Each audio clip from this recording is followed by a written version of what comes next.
nyanyi dari Kidung Jemaat nomor 109 ayat 1 dan 4. Hai mari berhimpun.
Ibadah perayaan malam Natal akan segera kita mulai.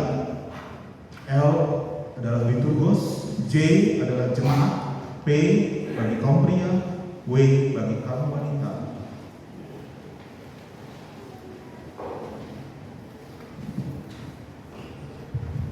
Di dalam nama Allah Bapa dan anaknya Yesus Kristus dan pertolongan Roh Kudus, ibadah perayaan malam Natal ini kita buka dan berlangsung. Amin.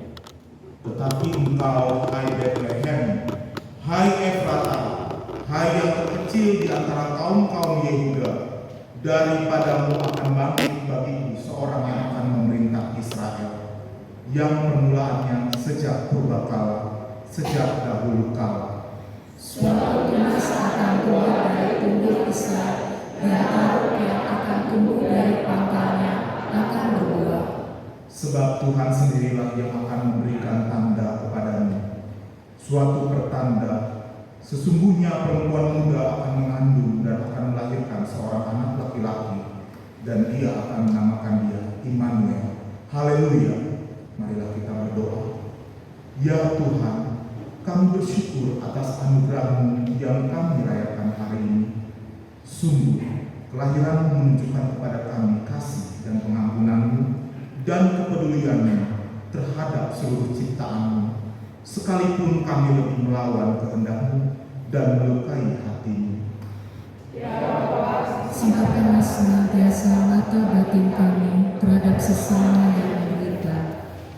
Ya Tuhan, tolonglah kami untuk mewujudkan Nyanyian para malaikat kepada agar damai yang tercipta bukan perang, kerukunan yang limpah, saling pengertian yang semakin bertambah. Secara khusus kami mengingat mereka yang hidup di daerah konflik peperangan, keluarga-keluarga yang sedang diterpa masalah, bahkan sudah tercerai-berai. Ya Tuhan, kami mengingat semua orang yang harus melalui masa raya Natal ini dengan penuh keprihatinan dan keteguhan. Para pengungsi, gelandangan, pengangguran, yatim piatu, saudara-saudara kami yang menderita karena sakit, keluarga-keluarga yang berjuang untuk menutupi kebutuhan pokok hari demi hari. Engkaulah Tuhan yang turut merasakan segala suka duka yang dialami anak-anak manusia. Engkaulah Tuhan yang hadir menjadi bagian dari ciptaan-Mu untuk menyelamatkan dan memulihkan seluruhnya sesuai dengan rencana-Mu. Pakailah kami menjadi alat anugerah-Mu untuk bersaksi dan melayani Engkau di tengah-tengah kehidupan yang telah dirusak oleh dosa dan kejahatan manusia. Terpujilah Engkau ya Kristus, Tuhan dan pengantara kami. Amin. Jemaat dipersilakan untuk duduk kembali.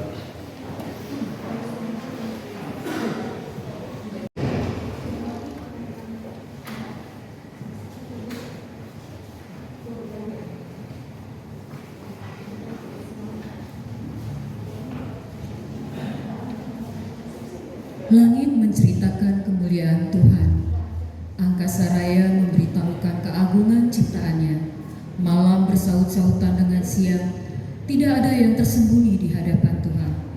Untuk ini, marilah kita mendengarkan tuturan penciptaan yang telah Allah lakukan. Kejadian 1 ayat 1 sampai 2. Pada mulanya Allah menciptakan langit dan bumi. Bumi belum berbentuk dan kosong.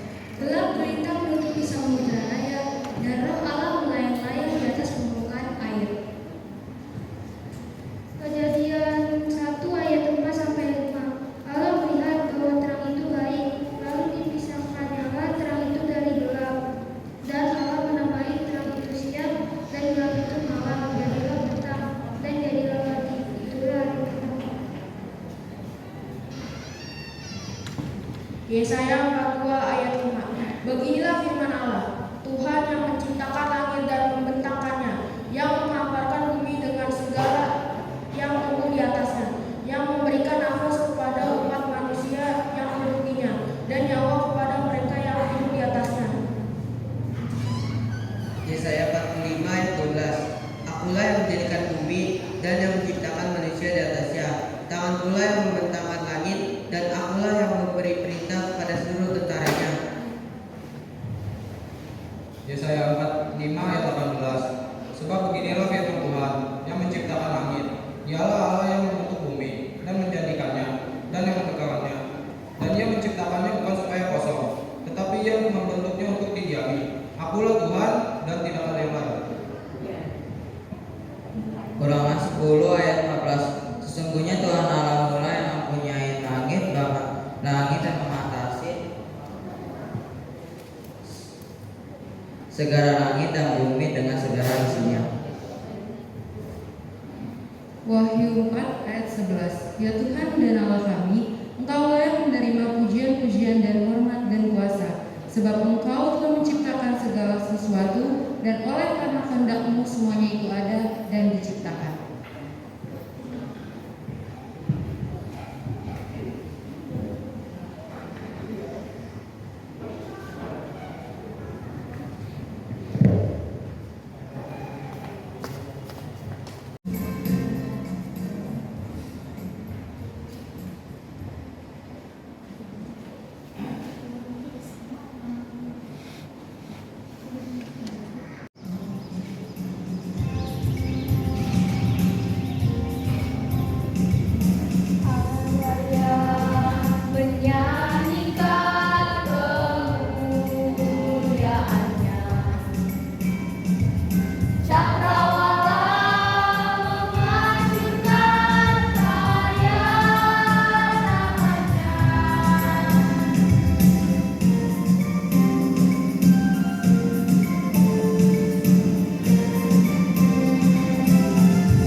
Hidup yang baik tidak mampu memuaskan hati manusia, selalu merasa kurang, itulah isi keinginan manusia.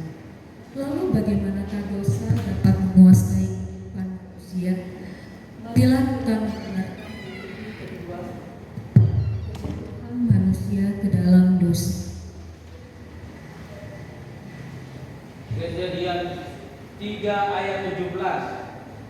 Lalu firman-Nya kepada manusia itu, karena engkau mendengarkan perkataan istrimu dan memakan dari buah pohon yang telah kuperintahkan kepadamu, jangan makan daripadanya. Maka terkutuklah tanah karena engkau. Dengan bersusah payah engkau akan mencari rezekimu dari tanah seumur hidupmu.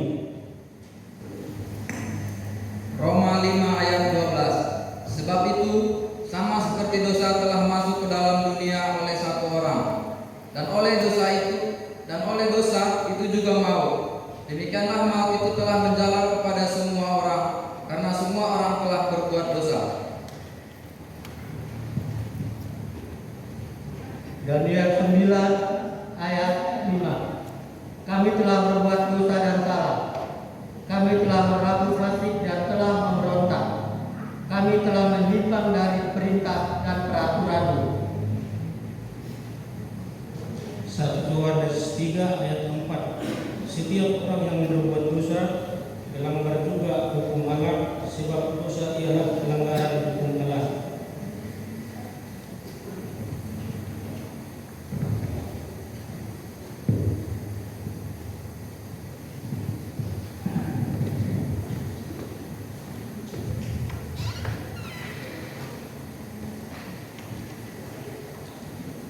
Jemaat, kita dengarkan persembahan pujian dari paduan suara seksi perempuan.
janji keselamatan.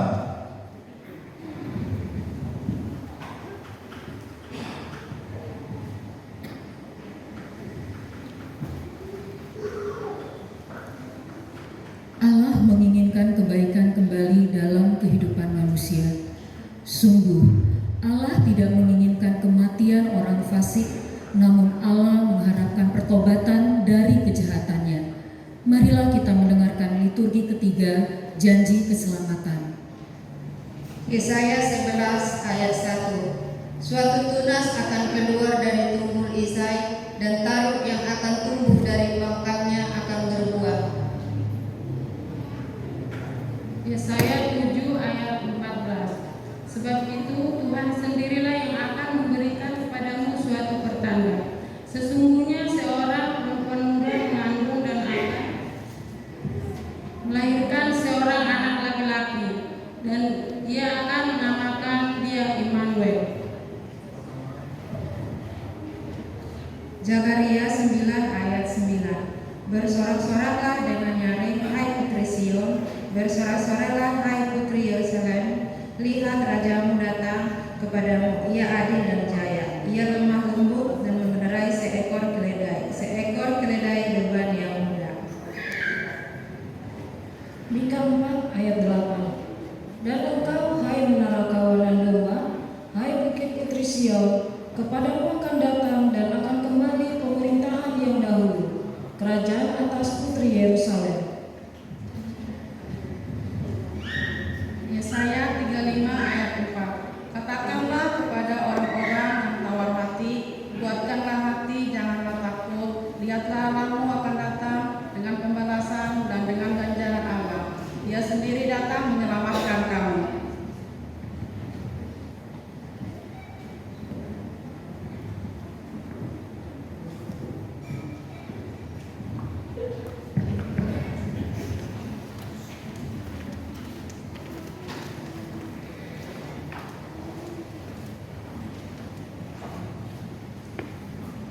Jemaat, mari kita dengarkan persembahan pujian dari paduan suara gabungan.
singing, Christ the Lord is born. On this day the world rejoices. Give your praise and lift your voices. Sing, Noel, Noel, Noel, Noel. Glory be to God in heaven. Sing, Noel. Glory be to God in heaven. Sing, Noel. Angels shout with voices strong. In an everlasting song. For this day the world rejoices. Give your praise and lift your voices. Sing, Noel. Alleluia, alleluia. Sing, Noel.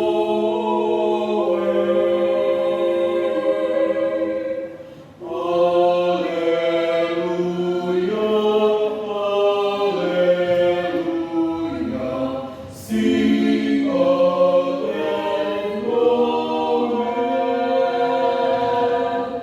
Christ is born, Emmanuel. Christ is born, Emmanuel. Sing, Noel. Sing, Noel, Noel.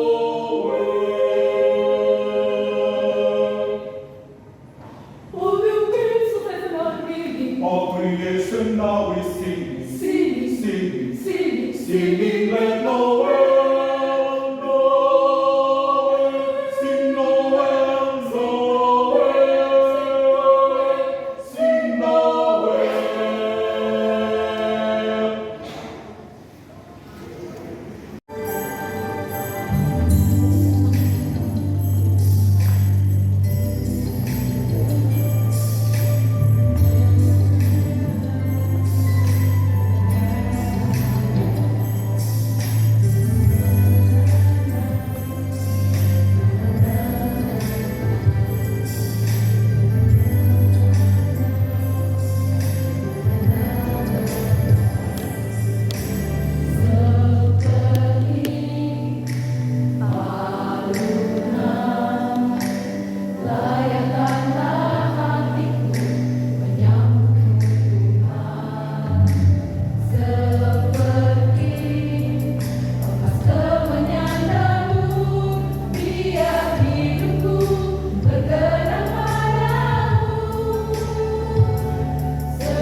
Kita akan memasuki acara candlelight service.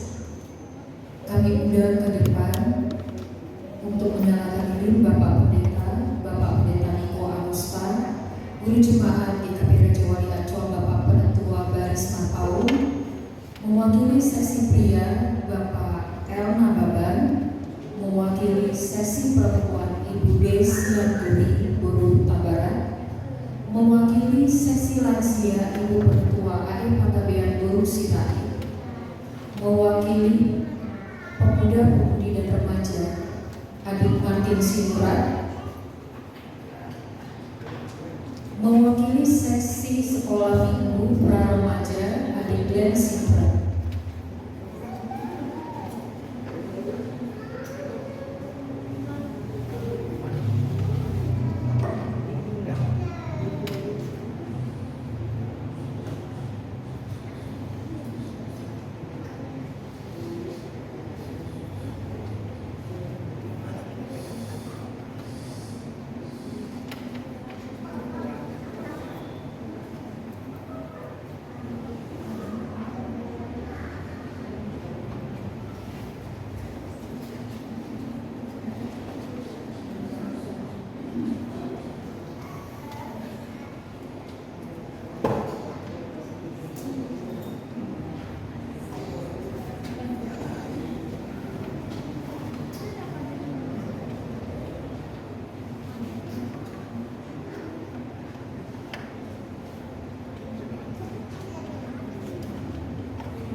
Jemaat kami undang untuk bangkit berdiri.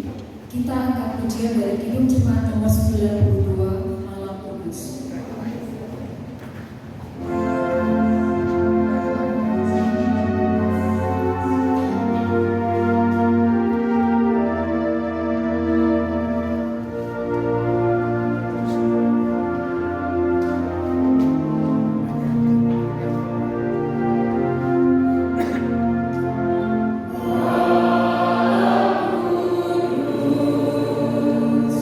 So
Kita akan memasuki liturgi Natal keempat, kelahiran Yesus.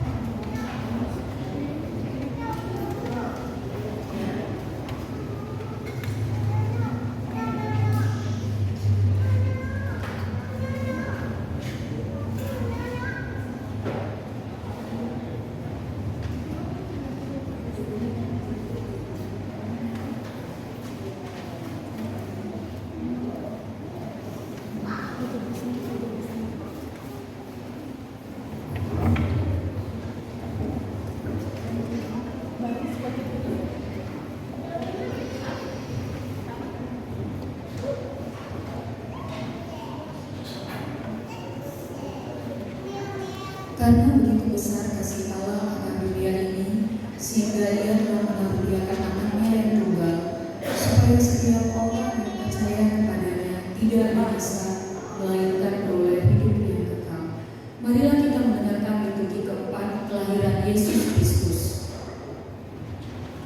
Matius 1 ayat yang ke-18. Kelahiran Yesus Kristus. Kelahiran Yesus Kristus adalah seperti berikut. Pada waktu Maria ibunya bertunangan dengan Yusuf, ternyata ia mengandung dari Roh Kudus sebelum mereka hidup sebagai suami istri.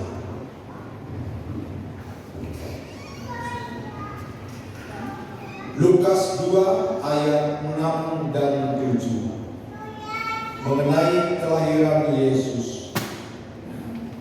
Ketika mereka di situ, tibalah waktunya bagi Maria untuk bersalin, dan ia melahirkan seorang anak laki-laki, anaknya yang sulung, lalu dibungkusnya dengan lampin dan dibaringkannya di dalam palungan, karena tidak ada tempat bagi mereka di rumah penginapan.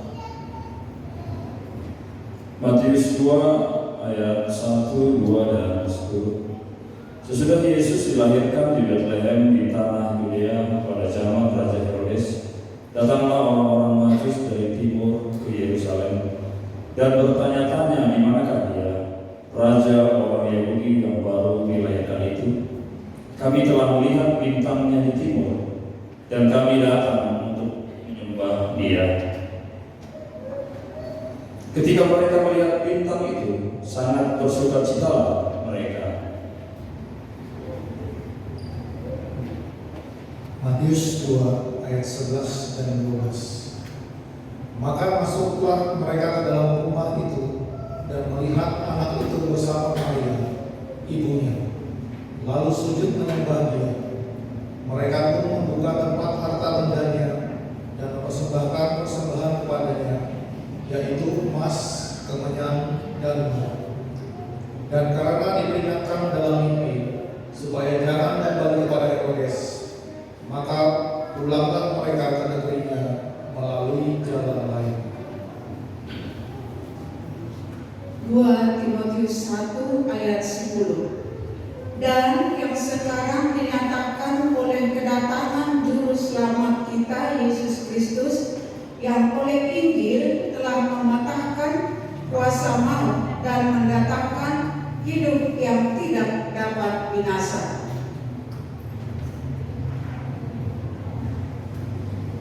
1 Timotius 1 ayat yang ke-15.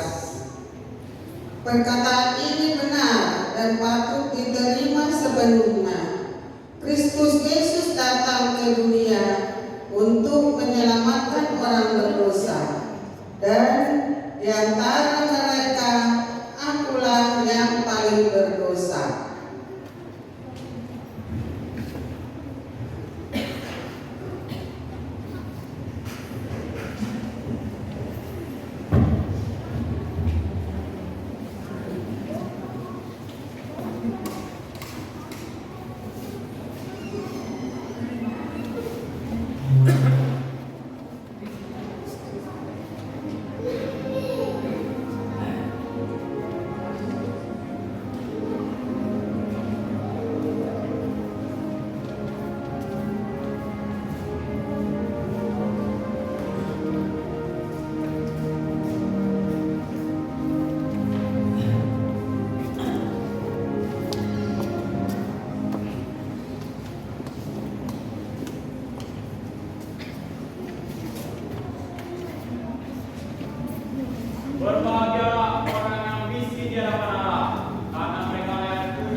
untuk pemberitaan firman Tuhan. Mari kita bernyanyi dari Kidung Jemaat nomor 110 ayat 1 sampai 2 ditambah ayat 4. Di Bethlehem telah lahir seorang putra.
Sungguh benar bahwa keseluruhan hidup kami, diri, bahkan hati kami adalah milik Tuhan. Oleh karena itu di malam hari ini ketika kami bersama-sama mengingat dan merayakan kelahiran-Mu 2000 tahun yang lalu di kota Bethlehem, biarlah kami mau sungguh-sungguh membuka hati kami sebagai palungan, supaya diri kami pada akhirnya diubahkan seperti yang Engkau kehendaki, ya Allah. Bersabdalah kepada kami dan sapalah setiap kami, karena kami rindu untuk mendengarkan suara-Mu. Demi Kristus Sang Firman yang menjadi manusia, kami berdoa. Amin. Bapak Ibu Jemaat yang dikasihi dan mengasihi Tuhan, sebagaimana tertulis di dalam buku liturgi cetak yang Bapak Ibu pegang, bacaan kita terambil dari Matius pasal 2 ayatnya yang ke-12. Tapi pada saat ini saya mau mengajak kita untuk membacanya dari ayatnya yang pertama. Jadi kita akan membaca dari pasal 2 mulai ayat 1 sampai yang ke-12. Matius pasal 2 ayat 1 sampai yang ke-12. Saya akan membacakannya untuk kita semua. Orang-orang Majus dari timur. Sesudah Yesus dilahirkan di Bethlehem di tanah Yudea pada zaman Raja Herodes, datanglah orang-orang Majus dari timur ke Yerusalem dan bertanya-tanya, di manakah dia raja orang Yahudi yang baru dilahirkan itu? Kami telah melihat bintangnya di timur dan kami datang untuk menyembah dia. Ketika Raja Herodes mendengar hal itu, terkejutlah ia beserta seluruh Yerusalem. Maka dikumpulkannya semua imam kepala dan ahli Taurat bangsa Yahudi, lalu dimintanya keterangan dari mereka di mana Mesias akan dilahirkan. Mereka berkata kepadanya, di Bethlehem di tanah Yudea, karena demikianlah ada tertulis dalam kitab Nabi. Dan engkau Bethlehem tanah Yehuda, engkau sekali-kali bukanlah yang terkecil di antara mereka yang memerintah Yehuda. Karena daripada mula akan bangkit seorang pemimpin yang akan menggembalakan umatku Israel. Lalu dengan diam-diam Herodes memanggil orang-orang Majus itu dan dengan teliti bertanya kepada mereka bila mana bintang itu nampak.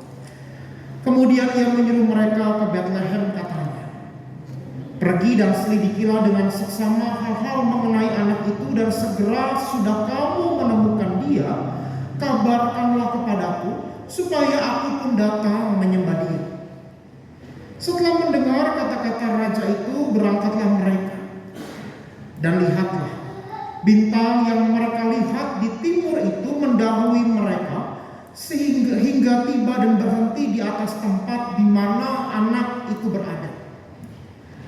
Ketika mereka melihat bintang itu, sangat bersukacitalah mereka. Maka masuklah mereka ke dalam rumah itu dan melihat anak itu bersama Maria ibunya, lalu sujud menyembah dia. Mereka pun membuka tempat harta bendanya dan mempersembahkan persembahan kepadanya, yaitu emas, kemenyan, dan mur. Dan karena diperingatkan dalam mimpi supaya jangan kembali kepada Herodes, maka pulanglah mereka ke negerinya melalui jalan lain. Demikianlah firman Tuhan. Yang berbahagia adalah setiap kita yang bukan hanya membaca dan mendengar, tetapi yang memelihara dan melakukan firman itu di dalam hidupnya setiap hari.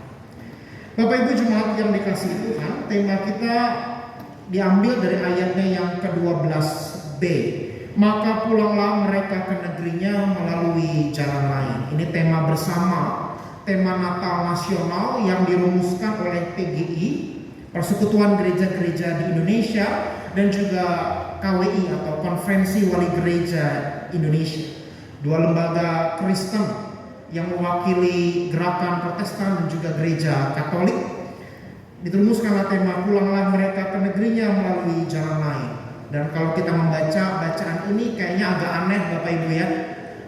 Malam Natal tapi bacaannya berbicara tentang orang Majus. Biasanya kan kalau malam Natal ya perikop sebelumnya tentang kelahiran Yesus atau Lukas pasal 2 biasanya itu.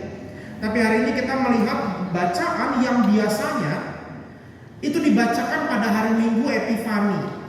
Apa sih Minggu Epifani? Minggu Epifani itu adalah minggu terakhir menutup rangkaian masa Natal. Dirayakan hari Minggu pertama di bulan Januari. Jadi tanggal 8 Januari itu Minggu Epifani dan biasanya bacaannya ini tentang orang Majus. Tapi nggak apa-apa, kita akan coba belajar kemudian dari kisah orang Majus ini dalam rangka menghayati Natal di dalam kehidupan kita masing-masing.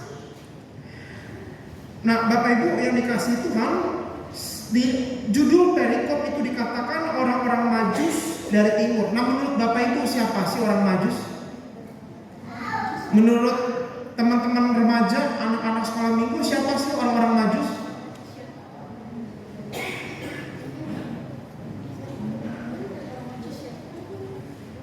Siapa Bapak Ibu? Orang Majus itu. Kita kan tahunya kalau dalam drama Natal orang Majus ya udah orang yang dipakaikan busana khas Timur Tengah lalu datang bawa persembahan gitu ya.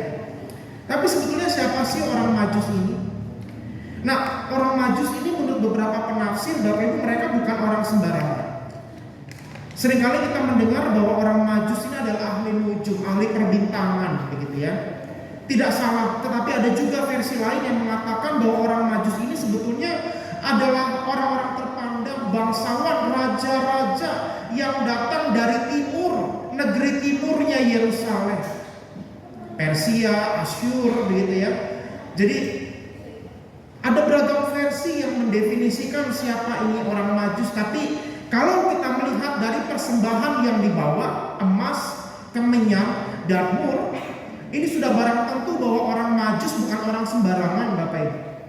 Bukan rakyat jelata, bukan orang-orang biasa, tetapi orang-orang yang bisa dibilang punya jabatan penting, punya kedudukan penting, setara dengan raja, setara dengan bangsawan. Kenapa demikian? Karena emas, kemenyan, dan mur itu Bapak Ibu benda-benda yang tidak bisa didapatkan dengan mudah oleh orang-orang biasa.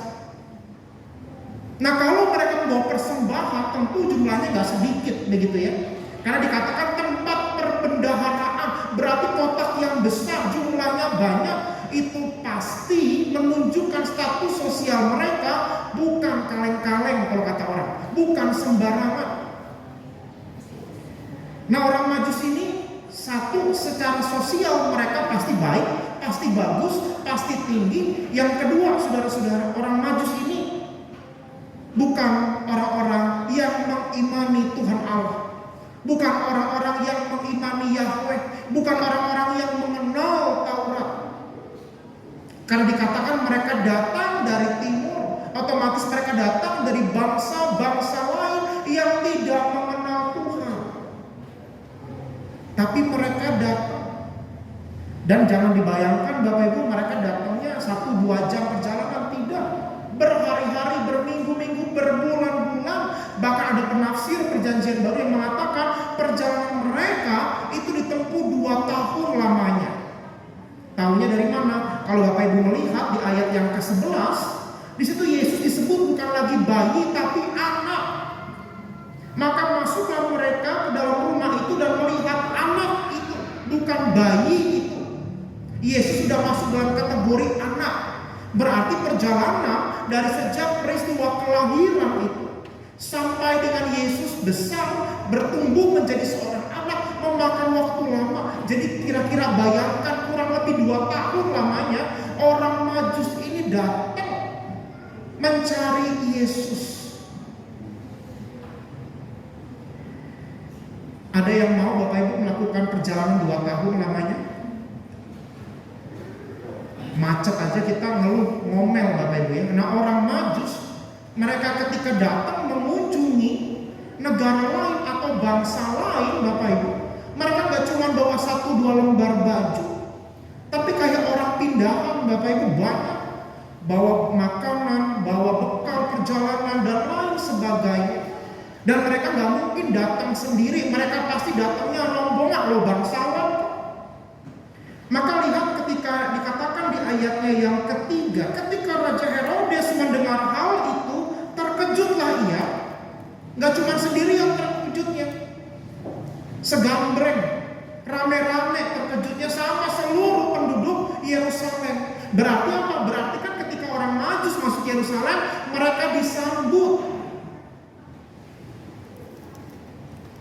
Karena mereka datang dalam kawanan yang besar, membawa perlengkapan peralatan yang banyak juga, sehingga ketika datang, Bapak bayangkan orang Majus itu berbondong-bondong sama orang pesuruhnya begitu ya, masuk sebuah kota. Maka disambutlah mereka oleh Herodes. Jadi kita belajar yang pertama, secara status sosial orang Majus itu orang penting. Yang kedua, rute perjalanan yang mereka tempuh gak main-main, jauh, makan biaya besar, tapi mereka lakukan itu. Kenapa? Supaya mereka bisa berjumpa dengan seorang yang menurut mereka diartikan sebagai raja besar.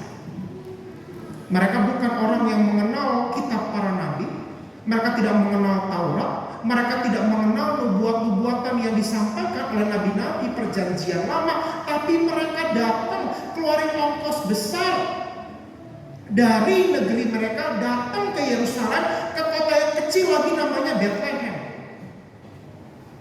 Mereka lakukan itu. Kenapa, saudara-saudara? Kita mau belajar yang pertama, karena Natal sejatinya adalah undangan keselamatan yang diberikan Allah bukan hanya kepada orang-orang Yahudi, bukan hanya kepada orang-orang yang telah mendengar nubuatan para nabi, tetapi karya keselamatan Allah di dalam Kristus Yesus dinyatakan kepada semua orang. Dan ini direpresentasikan itu apa? Diwakilkan begitu ya, dengan kehadiran 3 orang Majus. Kan biasanya kita dalam drama Natal orang Majus 3 kan ya Bapak Ibu ya. Nah kalau menurut tradisi gereja timur itu namanya Melchior, Baltasar dan Gaspar. Gaspar, Melchior dan Baltasar. Itu nama orang Majus dari timur yang datang untuk berjumpa dengan Yesus. Itu pesan yang pertama. Kita harus menyadari bahwa Natal itu sejatinya bukan perayaan yang eksklusif untuk orang-orang Kristen, enggak. Tapi sukacita Natal, kegembiraan Natal juga harus dibagikan dan dirasakan oleh orang-orang sekalipun mereka tidak mengenal Kristus atau belum mengenal Kristus. Lalu caranya bagaimana supaya sukacita Natal itu bisa kita bagikan dan sukacita Natal itu dirasakan oleh banyak orang yang belum atau tidak mengenal Kristus. Saya mau mengajak kita melihat ayatnya yang ke-11 Bapak Ibu. Di ayat yang ke-11 dikatakan demikian, masuklah mereka ke dalam rumah itu dan melihat anak itu bersama Maria ibunya lalu sujud menyembah Dia, dan mereka pun membuka tempat harta bendanya dan mempersembahkan persembahan kepadanya, yaitu emas, kemenyan, dan mur. Coba Bapak Ibu lihat ayat ini, perhatikan baik-baik. Apa yang menarik? Atau kata apa, kalimat apa yang menurut Bapak Ibu menarik dari ayatnya yang ke-11 ini?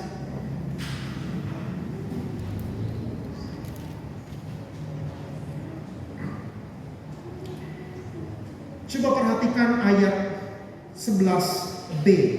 Setelah dikatakan mereka masuk ke rumah, melihat Yesus bersama dengan Maria ibunya, lalu dikatakan lalu sujud menyembah Dia, menyembah Kristus.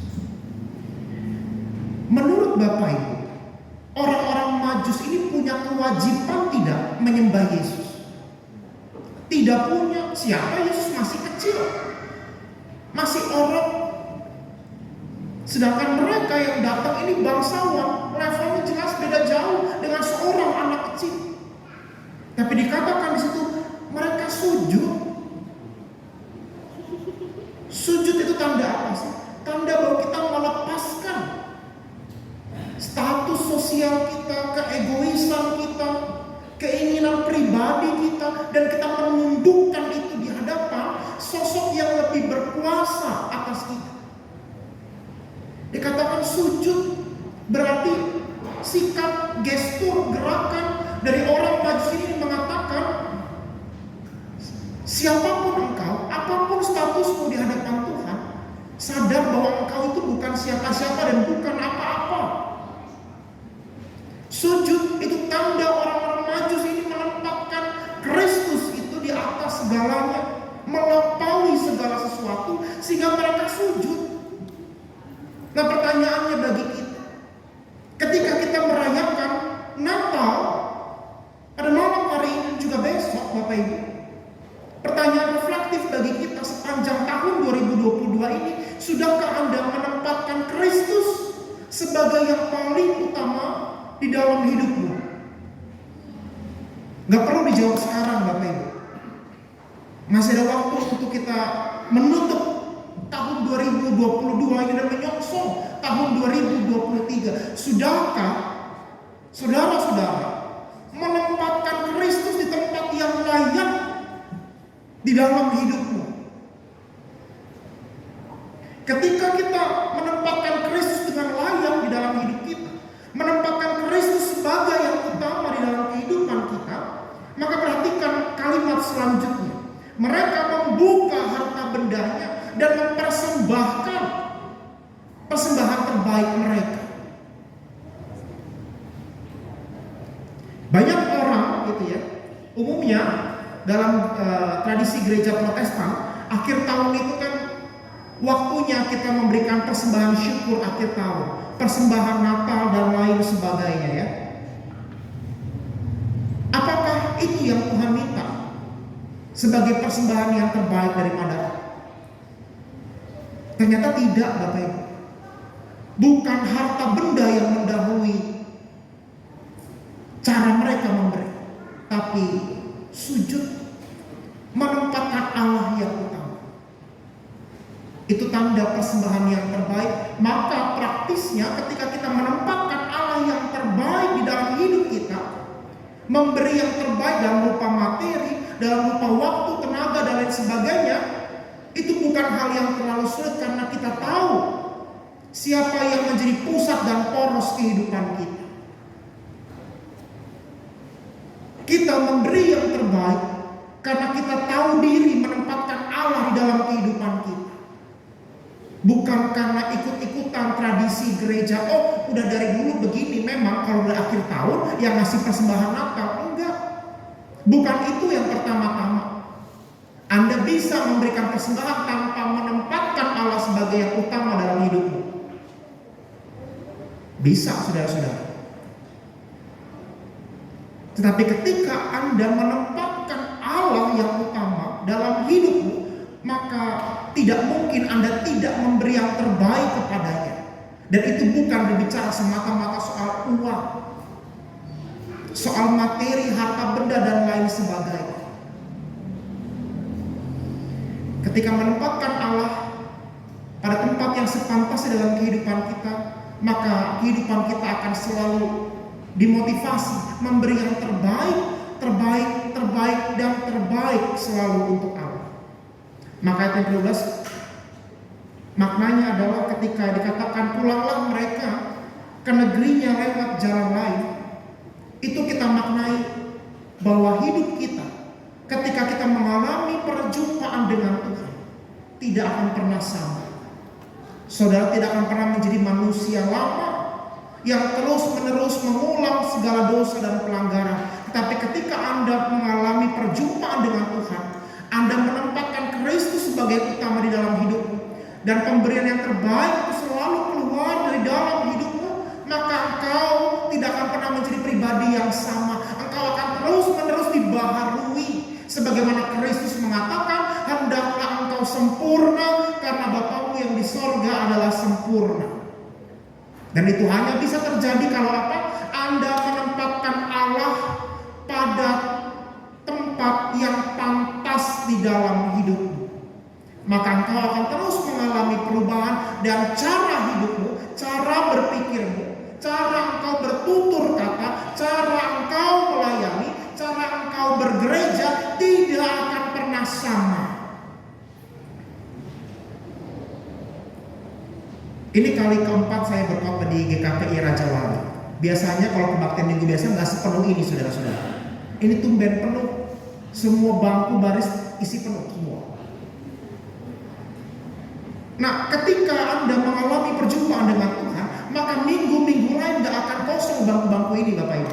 Akan tetap penuh dan terus penuh. Bisa, Bapak Ibu. Nah, ini susah ya, Bapak Ibu ya. Tapi itu makna Natal. Anda mengalami perubahan. Natal itu bukan sekedar ritus, tetapi Natal itu berbicara soal habitus. Habitus itu apa? Habit itu kebiasaan yang selalu dibaharui. Itu yang harusnya gitu ya, kita terus lakukan di dalam kehidupan kita. Maka Bapak Ibu, alamilah perjumpaan dengan Tuhan. Tempatkan Kristus pada tempat yang layak dalam hidupmu. Maka engkau akan terus memberi yang terbaik bagi Allah. Dan ketika engkau terus memberi yang terbaik bagi Allah, cara hidupmu tidak akan pernah sama. Outputnya adalah sukacita itu dirasakan untuk orang-orang yang ada di sekitarmu. Natal itu bukan sekedar kesukaan kita, baju baru, makanan enak, pesta ini dan itu dan lain sebagainya. Nah, setelah ini pasti saudara-saudara akan banyak pesta kan? Bonataon sampai Februari sampai Maret biasanya. Nah, bukan soal itunya, tapi perubahannya apa? Maka belajarlah seperti orang Majus. Dengan segala status sosial mereka, sujud menempatkan Allah yang paling utama di dalam kehidupan mereka, memberi yang terbaik, dan cara hidup mereka tidak lagi sama. Mereka pulang lewat jalan lain. Secara sejarah betul mereka mengambil rute yang lain, tapi kita maknai ini secara spiritualitas, bahwa cara hidupmu ketika engkau mengalami perjumpaan dengan Allah harus berubah, tidak bisa sama, harus berubah. Janji Bapak Ibu ya, harus berubah Bapak Ibu ya. Isi bangku gereja ini, gak cuma di bulan Desember, tapi Januari sampai Desember 2023 harus penuh gereja ini. Harus semakin semangat dalam pelayanan, harus semakin giat dalam memberi yang terbaik bagi hormat dan kemuliaan nama Tuhan. Sehingga Natal bukan sekedar ritualitas, membuang-buang uang, menghambur-hamburkan uang untuk dekorasi dan lain sebagainya, tapi Natal menjadi momen saudara-saudara mengalami perubahan, sehingga tema kita pulanglah mereka lewat jalan lain ke negerinya itu juga menjadi kisah saudara-saudara di dalam mengalami perjumpaan dengan Tuhan. Maka jemaat GKPI Raja Wali Ancol pulang memasuki tahun 2023 dengan cara yang baru, dengan jalan lain. yang baru, yang menjadi berkat bagi sesama dan memuliakan nama Tuhan. Selamat malam Natal, selamat merayakan kelahiran Kristus. Tuhan memberkati dan alamilah perjumpaan dengan Tuhan. Kita berdoa. Kristus yang kami ingat dan rayakan kelahirannya di malam hari ini, sebagaimana orang Majus mengalami perjumpaan. Mereka menempatkan Engkau pada tempat yang pantas di dalam hidup mereka. Kami pun rindu ya Allah, supaya kami juga mengalami perjumpaan. Kami menempatkan Kristus pada tempat yang layak di dalam kehidupan kami, sehingga cara hidup kami, cara berpikir kami, cara bergereja kami diubahkan seperti yang Engkau kehendaki. Buatlah momen Natal ini menjadi momen perubahan cara hidup kami. Kami tidak mau hidup dengan cara manusia lama. Kami mau agar kehidupan kami dibaharui, sehingga kisah Natal, khususnya kisah orang Majus ini, menjadi kisah kehidupan kami masing-masing pribadi yang mengalami perjumpaan, yang mengalami pengubahan cara pandang dalam memandang kehidupan ini dengan kuat kuasa dan pertolongan.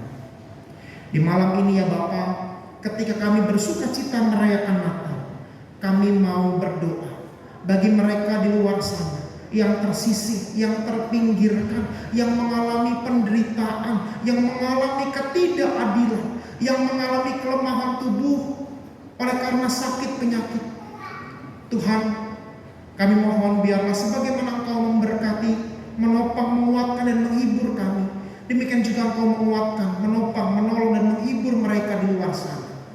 Pakai kami ya Bapa, supaya kami menjadi persembahan Natal yang terindah bagi orang-orang di luar sana yang mengalami duka cita, yang mengalami keterpurukan di dalam kehidupan.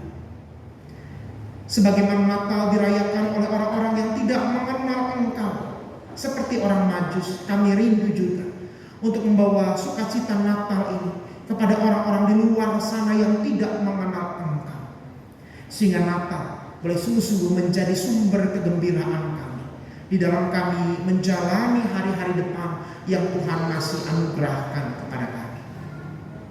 Kami berdoa Tuhan bagi bangsa dan negara kami, Indonesia, terkhusus untuk gereja-gereja Tuhan di seluruh muka bumi yang pada malam hari ini merayakan malam Natal dan juga esok hari merayakan perayaan Natal. Berilah keamanan, damai sejahtera, ketertiban dan ketenangan ya Bapa bagi umat-Mu di seluruh muka bumi ini yang beribadah. Jauhkanlah dari segala mara bahaya, tindak kekerasan dan anarkis dari gereja-Mu ya Tuhan, sehingga kami boleh sungguh-sungguh umat Kristen di Indonesia ini dan di bumi ini ya Bapa merayakan Natal di dalam kegembiraan dan sukacita surga. Kami mohonkan hikmat bagi para pemimpin kami di tingkat pusat sampai ke daerah. Berilah hikmat kepada mereka ya Bapa di dalam mereka memimpin dan menjalankan roda pemerintahan, supaya negara ini ya Bapa boleh sungguh-sungguh ada di dalam kendali Tuhan dan damai sejahtera dirasakan oleh seluruh lapisan warga masyarakat Indonesia. Tuhan, dengarkanlah doa kami ini. Inilah doa dan permohonan kami yang kami naikkan dalam nama Yesus Kristus, Sang Bayi Natal yang kami rayakan kelahirannya. Amin. Kita bernyanyi.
kita berdoa.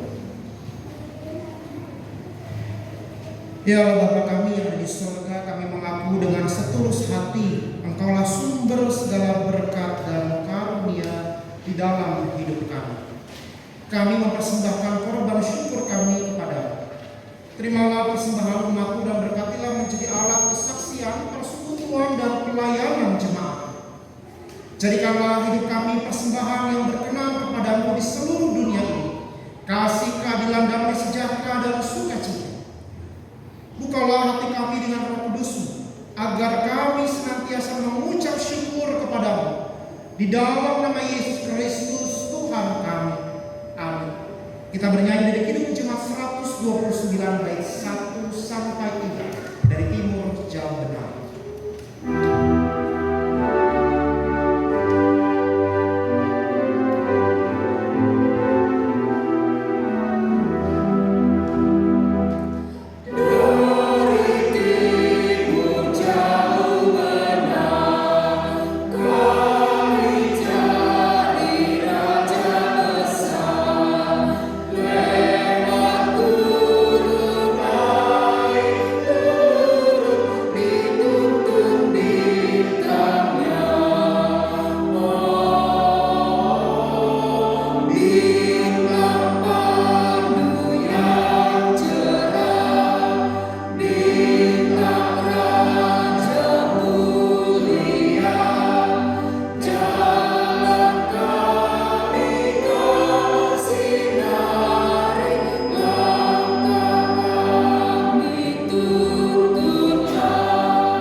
Tuhan, jadikanlah aku pembawa damai bila terjadi kebencian.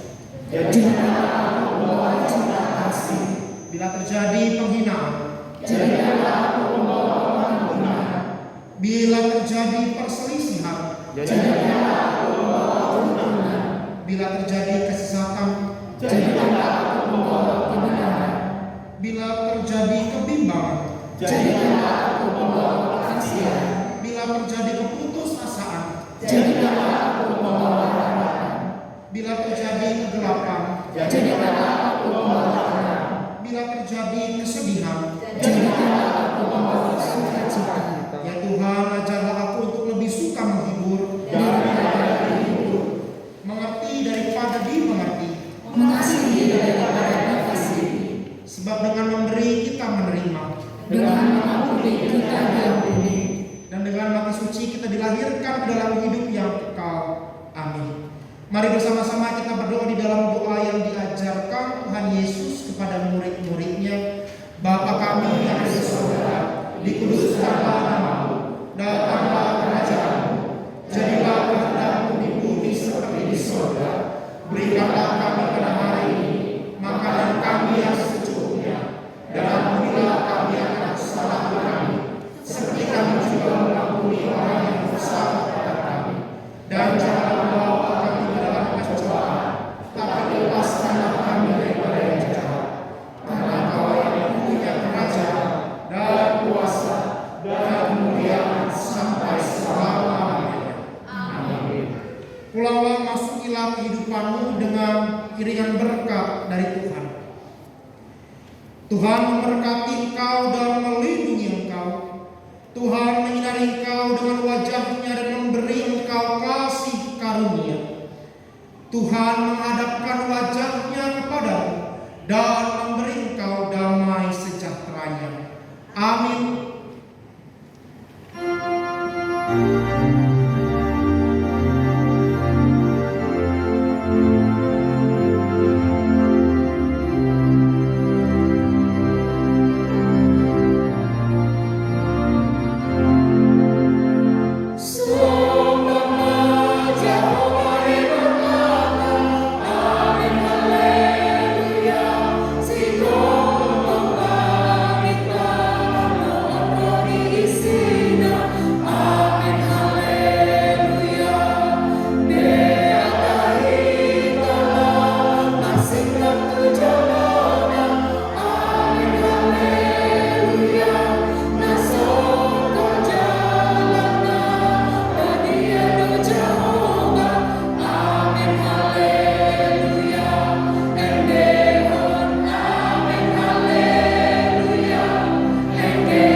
Jemaat, undang jemaat untuk kita bersaling bersalaman di depan, mulai dari sisi ibu-ibu ini kali ya. Nanti imam berdiri di depan juga ya, imam yang paling tua. Salam dulu.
disediakan oleh gereja.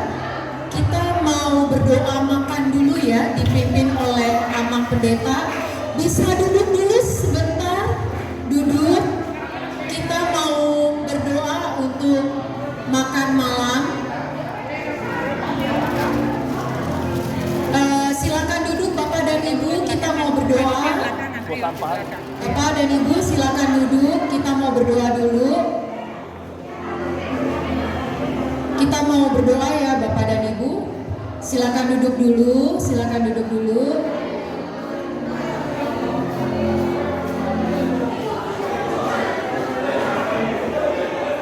Kita satu dalam doa ya, silakan nama pendeta.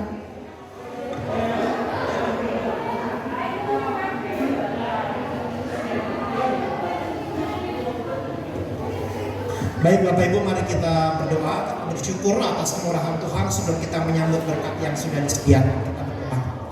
Kami bersyukur ya Bapak di dalam Kristus Yesus untuk penyertaan dan pemeliharaanmu di sepanjang ibadah kami. Kami terlebih bersyukur karena di hadapan kami telah tersedia berkat jasmani berupa makanan minuman yang bersama-sama kami nikmati. Kami mohon berkat-Mu ya Tuhan atas makanan minuman ini supaya menjadi kekuatan dan kesehatan bagi tubuh kami. Dan Tuhan, sebagaimana Engkau telah menyediakan kami berkat dalam rupa makanan minuman ini, demikian pula setelah kami menerima berkat ini, biarlah Engkau mengutus kami juga untuk menjadi berkat bagi sesama kami melalui kehadiran kami. Kami sambut berkat-Mu di dalam syukur dan sukacita, sebab doa ini kami naikkan di dalam nama Yesus Kristus Tuhan kami. Amin. Selamat makan Bapak Ibu.